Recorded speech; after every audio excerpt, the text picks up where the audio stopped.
Hello, good people, and welcome to Hillbilly Cat History, where we explore the times, events, and people surrounding Elvis Presley. Thank you for choosing this video.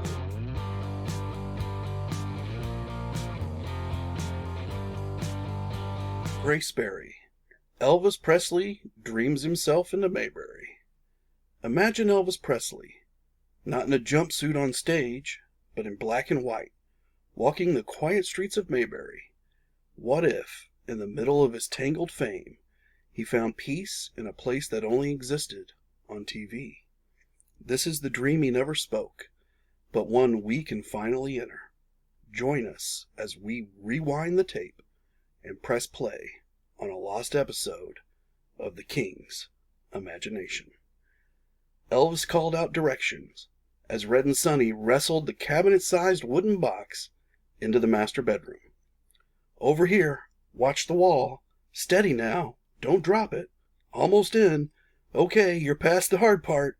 Put it right here. Do we have all the wires for this thing? Sonny grunted as they gently set the heavy burden on the floor. Yeah, boss, we got the wires. Billy Smith entered with a tangled bird's nest of electronic cabling. Got the wires ready, boss. Just let me at her. 10 minutes later, Billy and Sonny had tracked down all the connections and hooked a big cabinet to the large television suspended over the bed, smoothing the wires away behind a convenient drape. As the two men stepped away, the new bedroom addition came into view, a giant box with two large spinning wheels on the front. Anyone familiar with a recording studio might have guessed it was a reel-to-reel audio recorder, and they would have been almost right. This was a one-of-a-kind prototype video player envisioned and assembled by one of the film crew who had worked with Elvis on his last movie, G.I. Blues. Always an early adopter of new technology, when the crew member told one of Elvis's guys that what he had invented, Elvis immediately offered to buy it. The man had been reluctant, but one gold ring, an autographed photo for his wife, and a signed check equaling 3 months of income later, he happily took some of the boys back to his house to retrieve the item, which was immediately crated and shipped to Memphis. Boss, the guy's note says he included 3 reels of recent TV shows. You want to watch a news broadcast, As the World Turns, or the Andy Griffith Show? Asked Red. Andy? I toured with Andy back in '55. Then he made a movie about serving in the Army. Then I really did serve in the Army. Strange world. Billy gave Elvis a blank stare. So, you want to watch Andy? Elvis gave Billy a blank stare right back. No, I want to drink milkshakes in the pool. Billy, Red, and Sonny all guffawed, loaded the reel, and played with the TV's remote control. The screen flickered to life, static snow and black bars suddenly springing to life as a TV commercial. It's working, boss. Yes, I've been waiting for this since California. Y'all sit down and let's watch this show, said Elvis. 3 men muttered words about not being able to stay. Their families, you know. Their wives were waiting. They all edged towards the door. All right, you lazy good-for-nothings. Run off to your wives. But remember, I offered you a good time. TV that isn't being broadcast. This is the future, exclaimed Elvis. But you're watching the past, said Billy, instantly regretting it when Elvis's eyes narrowed. See you tomorrow, gentlemen. Just as the door closed between them, Sonny reached out and smacked Billy in the back of the head. Why'd you have to go and tick him off at the end? Now tomorrow's gonna be heck. Red agreed. Yeah, washing cars for sure, all day tomorrow. Thanks, Billy. Aw, it's not my fault he's touchy, Billy groused. Elvis examined his new electronic toy, flicked the play switch, and climbed into his oversized bed. On screen, a young boy and his father sauntered toward the old fishing hole, poles over their shoulders, whistling a catchy tune. Head on his pillow, exhausted from an active film shoot and the travel back from the coast, Elvis's eyes drifted shut and he dozed off, alone except for the TV. Elvis opened his eyes to a world of black and white. His bed was gone. His TV was gone. Even his silk pajamas were gone. He was wearing a cotton shirt and blue jeans, except they were gray. Over his shoulder was a fishing pole. Walking next to him was his father, Vernon, dressed in an off-white outfit Elvis knew should be khaki. Elvis noted Vernon's sheriff's badge and approved. Just what he would like to have himself. His ears noticed someone was whistling, and he realized it was him, and he felt great. Elvis stooped and scooped up a stone, skipping it across the pond with a smile on his face. "Look, Pa, I got 5 bounces," he exclaimed with glee. "Good skip, son, but that's a good way to scare away the fish," Vernon replied, then reached out a hand and ruffled Elvis's hair. "Aunt Bee's cooking up a ham at home anyway. Probably should head on back. Gee, Pa, we just got here." After Elvis put away his pole in the garage, he ran into the house and gave tall, thin Minnie May a big hug. Sure smells good in here, Aunt Bee." Minnie May smiled as she told him, "Opie, you go wash up now, right now. Supper's almost on the table. Shoo now." She waved him away with her ever-present dish towel. The next morning, Opie entered the kitchen to the smell of frying bacon. Minnie May pointed at his seat at the table and placed before him a plate full of burnt bacon and hard-fried eggs, his favorite. Billy was at the coffee pot, in his deputy's uniform, complete with visored hat. His gun hung at his side in his duty holster, empty of course. Billy's one bullet was in his shirt pocket, where it kept everybody safe. Vernon swung through the kitchen door, a bounce in his step, a sparkle in his eye, and a shine on his uniform, boots, and badges.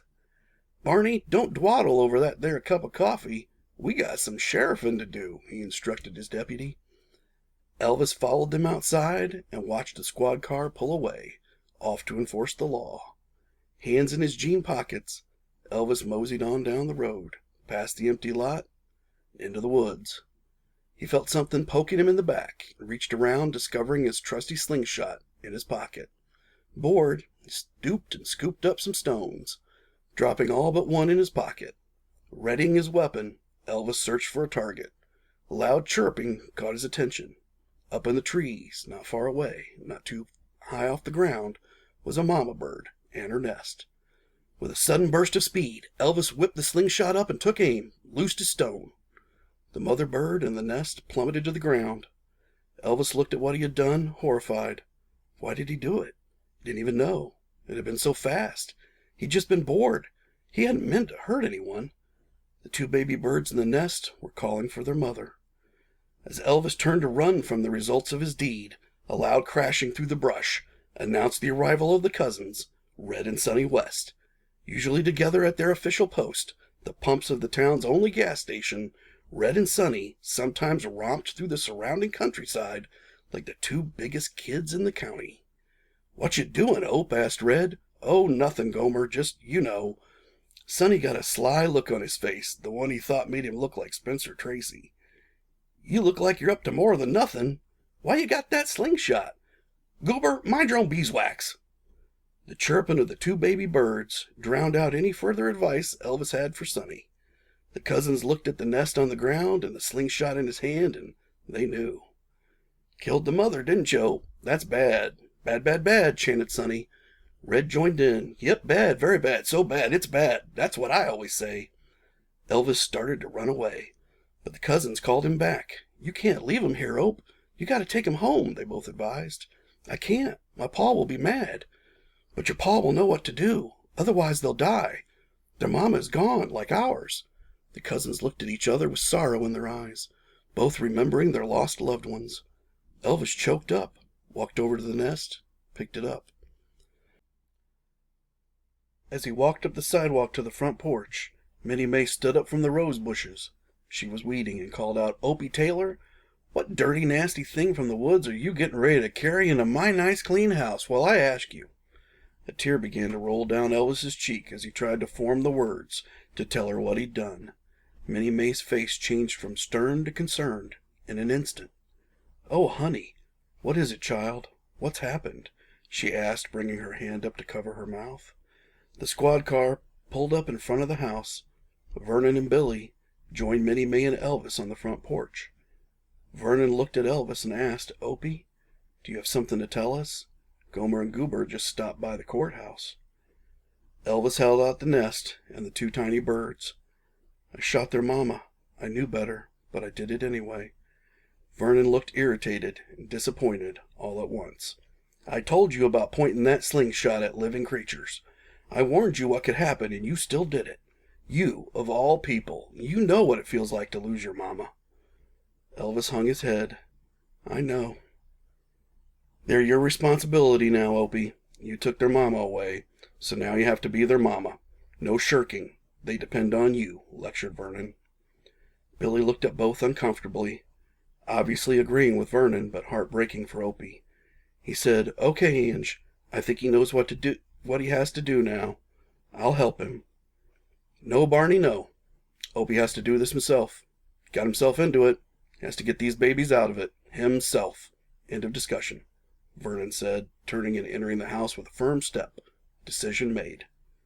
As Elvis sat in his room, looking at the nest on the desk, wondering what to do next, Billy knocked and pushed his way in, carrying an old dirty bird cage and a tin can. "Found this in the garage right where your pa and I left it back when we raised parakeets for a few months when we were kids. A little elbow grease. It'll be good as new and a fitting home for these young fellers," advised Billy. "And I brought some bird food, worms, same as fish like to eat." He shook the tin can at Elvis. "Thanks, Barn. I can always count on you." "Shucks, Opie, we're family. I'll always be here for you. Just call and I'll come a-running." Elvis spent the next 12 hours in a never-ending attempt to satisfy the hunger of the two small birds. Every few minutes they cried for more food. Nothing seemed to satisfy them. After a fitful sleep, as Elvis retrieved the day's milk supply from the front porch, he saw a bird's nest directly in front of the door with two baby birds. Elvis looked around, wondering how the nest got here. He picked it up and returned to his room, where he realized these were two new baby birds. So now he had a total of 4. 16 never-ending hours later, the whole of which were spent trying to satisfy the appetites of 4 baby birds, Elvis fell into another fitful sleep, plagued by nightmares of what he had done. While collecting the day's milk from the porch, Elvis found yet another bird's nest with 2 more birds. Picking up the nest, Elvis held it over his head while yelling, "I can't take care of them all. I'm only one person. They all want more and more and more. I don't have any more."